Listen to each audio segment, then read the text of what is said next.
Digital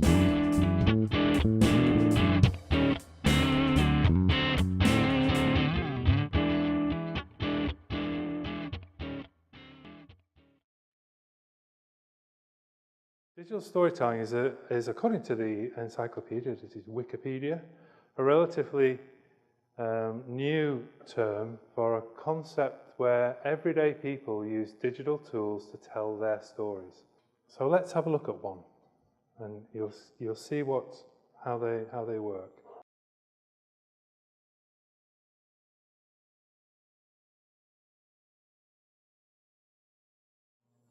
It was a very defining moment. We were on holiday in Mallorca at the time, and as you can see, the girls were very, very happy. I always refer to them as my girls. The girls were young, 2.5 and 4.5. We'd moved down away from family, away from friends, and the idea was that I would get a little part-time job to fit in with Gaff's hours of work, and then all of a sudden your world is turned upside down. He had cancer. Yep, he had bowel cancer. He was 31. He'd had radiotherapy treatment and then his operation. And then in the September, he was well enough and we decided to go away on holidays. You know, and we were all swimming in the pool and at the beach, doing the things, normal things that normal families would do together. They knew he was very ill because obviously we were back and forth the hospitals, and they just used to say, pick his shirt up and say, how was Daddy today? You know, how was Daddy's belly today? And have a look and things like that. Through all the studies, they all say, oh, it's an old man's disease. Well, in actual fact, the reality is, it isn't an old man's disease. It's only now that they are older, and he's had several other major operations, his last one 2 years ago, that they realised exactly how ill he was. They've both had to undergo genetic testing, but thankfully it was one of the genetic tests that either comes back 100% yes or no, that you were not going to get it. And thankfully someone's looking down on us because it's 100% no. I think it hit the girls hardest when they were 16 and 18, taking their GCSEs and their A-levels. But saying that, they've grown into two very smart, very clever young women. Jade's now working for West Midlands Police in shared services, and she's been with them for under a year, and she's already gained promotion, so she's well on her way to becoming the Chief Inspector.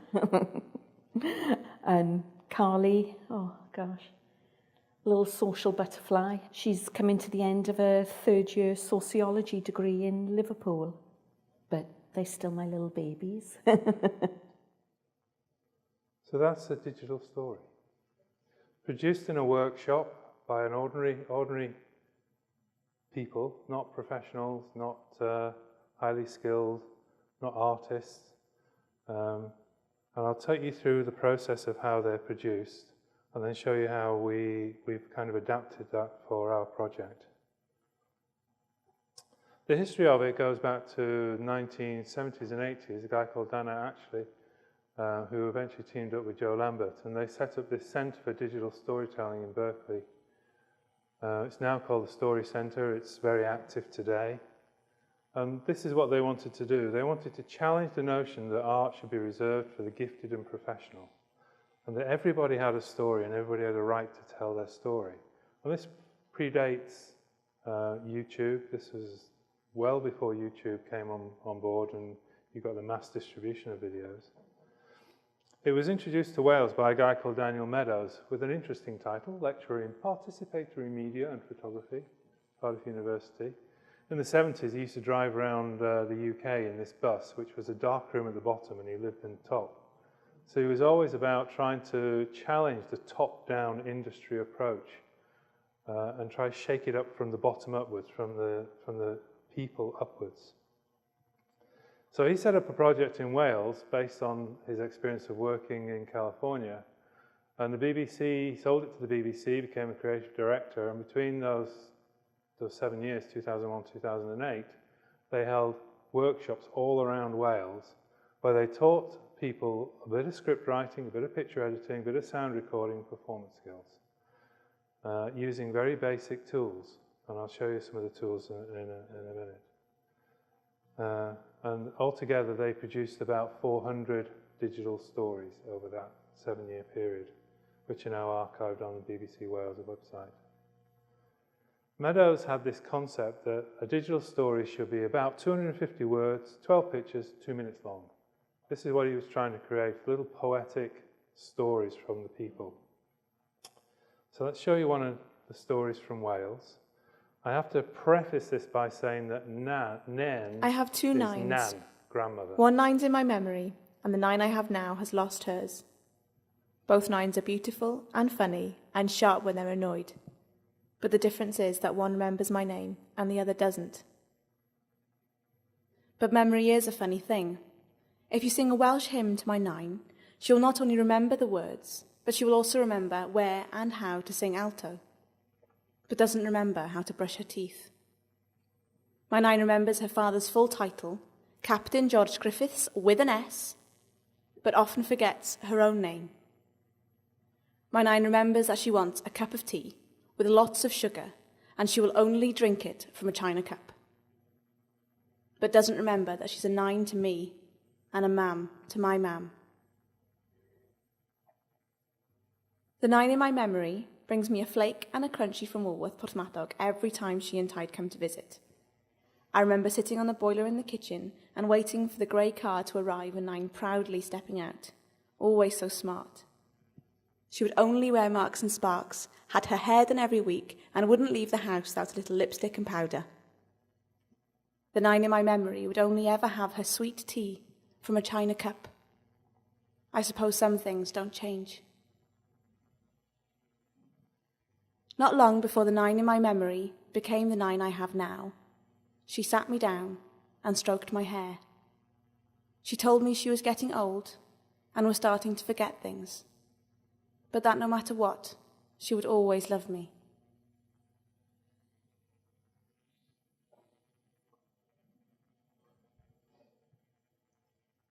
I've heard that story loads of times, and it's still very moving. That was produced by Lisa Heledd Jones, who was actually one of Daniel's students and one of the facilitators on the workshops they ran. And she then went on to establish this Storyworks organisation in the UK, which again is still running today, engaging with communities, doing training and extracting their stories. The stories start with a memory, which can be triggered by a photograph or a film. And then the participants in the workshops interview one another. They then have a day to edit the audio, copy the images, copy some more photographs, and then bring it all together to produce a story. The tools are very simple: an audio recorder, a Tascam like this one or a Zoom, a good microphone, and a digital camera to take some pictures.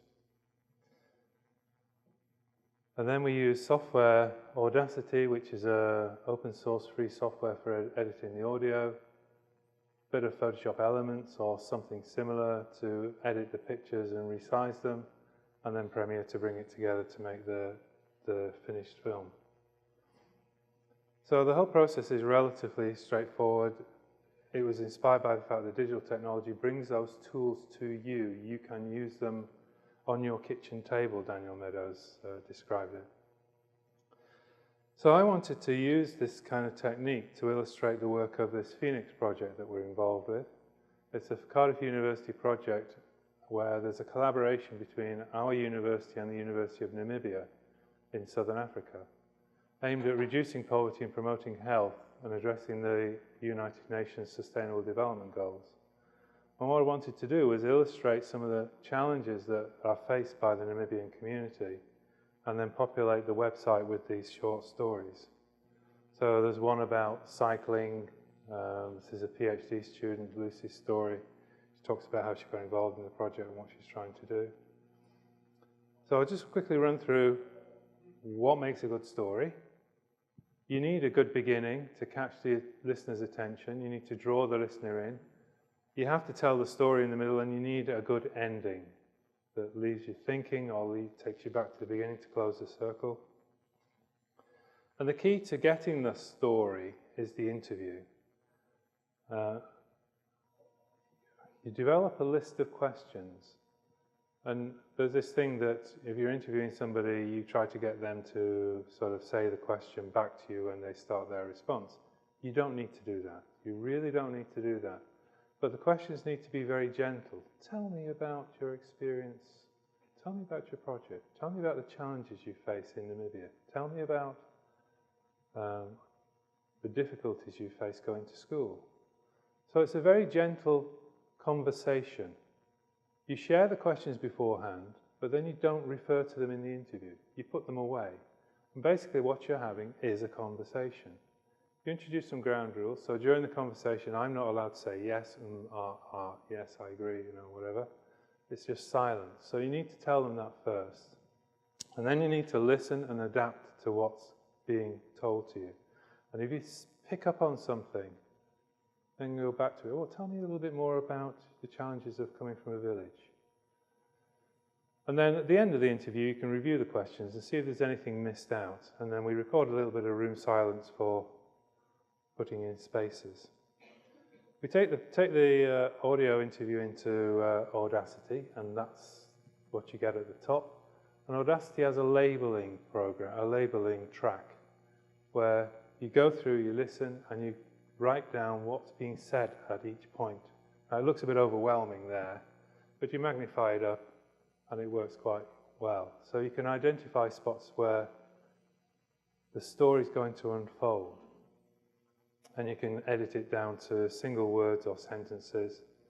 And what we're going to do is look at the whole thing, and maybe look for a beginning, look for something to draw the listener in, which might actually, very often does, come from the end.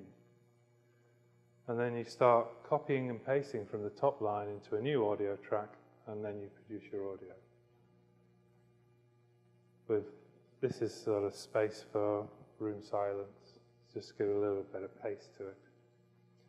Take that into something like Premiere, add some pictures that you've worked with in Photoshop, drop it into a timeline, and add as little effects as you need to do to maybe draw in to focus on somebody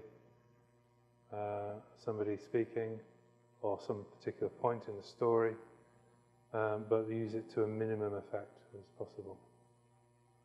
And then that's output and incorporated into the website. So let's have a look at one from the Namibia project. This is quite a long one, but I think we're okay for time. I'll cut it off short if it is. Traditionally, people think of anesthesia as something that you need to undergo surgery. Obviously, you need to be asleep and unaware of the pain. Our role goes well beyond just giving the anesthetic. We cover resuscitation, we cover pain management, we look after intensive care patients as well. So our role is really broad. But here in Namibia, it forms a very small part of a general practitioner's role, and they're not really qualified anaesthetists. The idea behind these 3 intensive courses was to prime the doctors in Namibia who may be interested in pursuing a career in anesthesia in future, and who may be interested in doing the MMed in anesthesia. Also to give them an idea of how we train in the UK, is to sort of introduce them to our ways of teaching and learning. We also hoped that by exposing them to our teaching methods and teaching them a bit more about anesthesia, we will have interested applicants, if you like. So this was the main idea behind these 3 crash courses. We started our week by obviously introductions initially, and then we conducted face-to-face interviews, one-to-one interviews with the students. We also gave them a written sort of essay type question-answer paper asking about or exploring their knowledge about anesthesia. And then we, as a faculty, we went through their responses and divided them into 3 different groups. And we also found that we had at least 3 very experienced anaesthetists, and because we felt that their knowledge was actually well above the level this course was pitched at, we asked them to be a part of the faculty, and it's worked out really well. We have used a combination of lectures, which are followed by small group discussions, and we will be using simulation teaching and also some live demonstrations in theatre. Once using students as sort of make-believe patient, the second time with actual patients and the students sort of observing how the anaesthetists give anaesthetic, and we will talk about different complications, different techniques and medications, etc. This time around, we have got a senior batch of students, and I found all of them very keen, actually, very keen to learn, and some of them asked really good questions, actually. So I think, yeah, they're very intelligent. I think some of them actually knew what they wanted from the course, and they're trying their best to extract that information out of us. So, yeah, they're a very good group to work with. From what I've seen, the doctors are quite ambitious, and obviously they want to do post-graduation. And if it's not available here, they leave. So Namibia has got a problem of brain drain, and I think that is why they're trying so hard, along with Cardiff University, to establish a program here. So their doctors will not leave the country and would train here. And hopefully in future they will have enough homegrown anaesthetists to provide the anaesthetic services. So although that's not a personal story, it's using the technique. The interview with Nadia was about 30 minutes, cut down to that 20 minutes. And in that time of the interview, what you're looking for is the story. What story can I tell? It was a targeted story. We knew exactly what we were trying to do with that one. And then that appears on the website to illustrate the project and what's going on. But I want to leave you with one last story. When I interviewed some students, Namibian students, found it difficult to listen to it because their first language is not English. Although English is the official language, they talk in tribal languages. So I needed to caption this, or just have it as an audio interview. So I subtitled it, and I wasn't able to take any photographs because this is a very personal story from a student up in the north of the country who I wouldn't have access to photographing. I didn't have access to photographing his surrounding and actually telling his story. And he doesn't have photographs. He comes from a village. No photography there. So I put it together with just a still picture and subtitles. But I think it's also quite a powerful story about education in Namibia.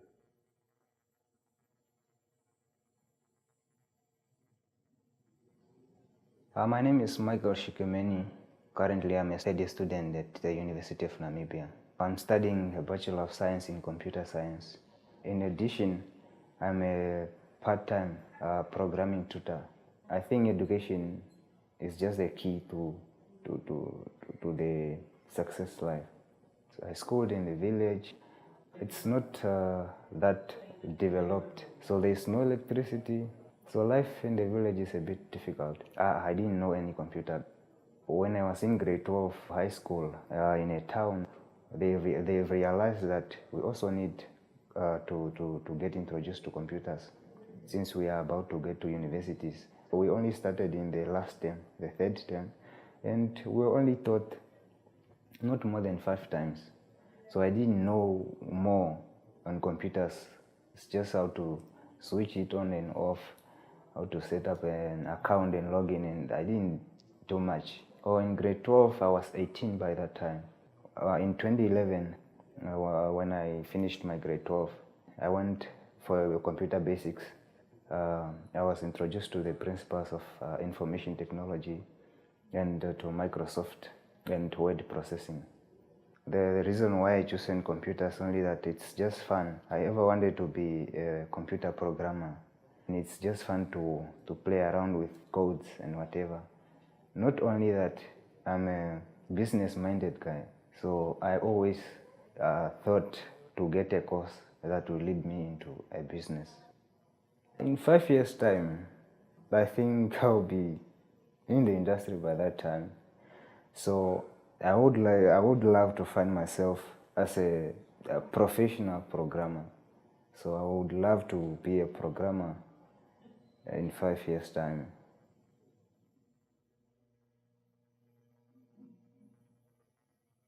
I was asked to interview him about the course he'd done, but the story that came out, he started talking about the village. So I explored the village a lot more with him, and that was the powerful story. I've got another story from a guy about computers course, but that was the powerful story. So he was paid to be flexible and just go over certain things again. So that's what we're doing. It's, you get to 16, you learn a new skill, it's great. Even in retirement, it's fantastic. And have a look at the not necessarily the Phoenix website, but the Storyworks websites, because they are really fascinating, and some of the stories are absolutely terrific. And on that ringing bell, that's my 20 minutes up. Thank you very much.